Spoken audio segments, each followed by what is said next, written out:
Hi, boys and girls. I love making a snowman when we get fresh new snow outside. I bet you guys do too. And here's a story about a snowman called Snowman Magic. Snowman Magic by Katherine Teagan and Brandon Dorman. Snowmen fall from the sky unassembled by Anonymous. It had been snowing all day, snowing, and George was bored. There was no school, so he needed something to do. He kept looking out the window. Would it ever stop? The next morning the sun was shining. When George looked out the window, everything was a brilliant white. The snow was bright. It was almost hard to look at. If he squinted, he could see it was very deep, and it had drifted high against the slope in his backyard.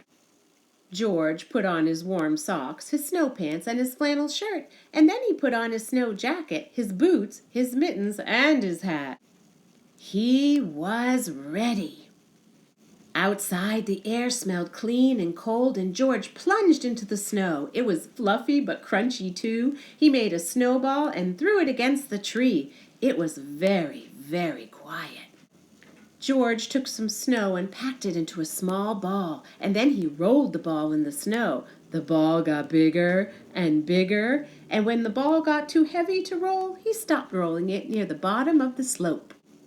Then he started rolling a medium-sized ball, and he put that on top of the big ball, and finally he made a small ball for the top. George went inside the house and found a scarf in the closet and a carrot in the refrigerator. In the old days, his mother told him, people used to take pieces of coal and use them to make eyes.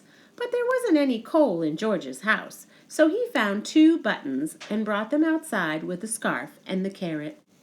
He carefully pushed the buttons into the small ball near the bottom, and he stuck the carrot in the center. He found a few small twigs and used them to make a mouth.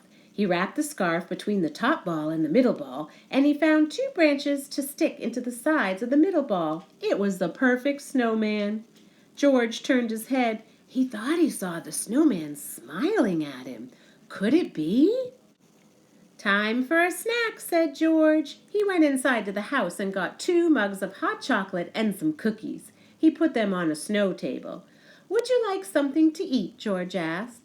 I can't drink hot chocolate, the snowman said, but a cookie would be nice. It was magic. After their snack, George made a cave, tunneling deep into the slope. He piled up snowballs at the entrance. Then he threw a couple at the snowman. The snowman made some snowballs and threw them back at George. His long branch arms helped him throw the snowballs very far. It was hard to say who won the fight, but it was still fun. The snowman chased George around the yard, and then George chased the snowman. The snowman couldn't move that fast, so it was easy for George to sneak up on him. It was starting to get dark. George didn't want to go inside, but his mother was calling him. Goodbye, snowman, he said. I will see you tomorrow. George thought he heard the snowman say, good night.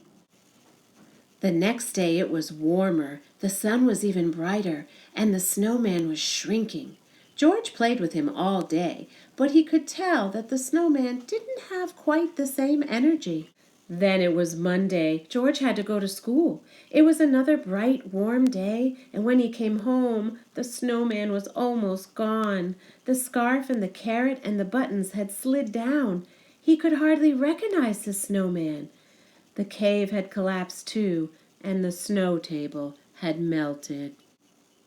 The next morning, George looked out the window. It was snowing, snowing. He couldn't wait to build that snowman again. Boys and girls, boy, that snowman was pretty magical. I hope the next big snowstorm you get to make a cool snowman and play with him. Have a great day. Ciao, ciao for now.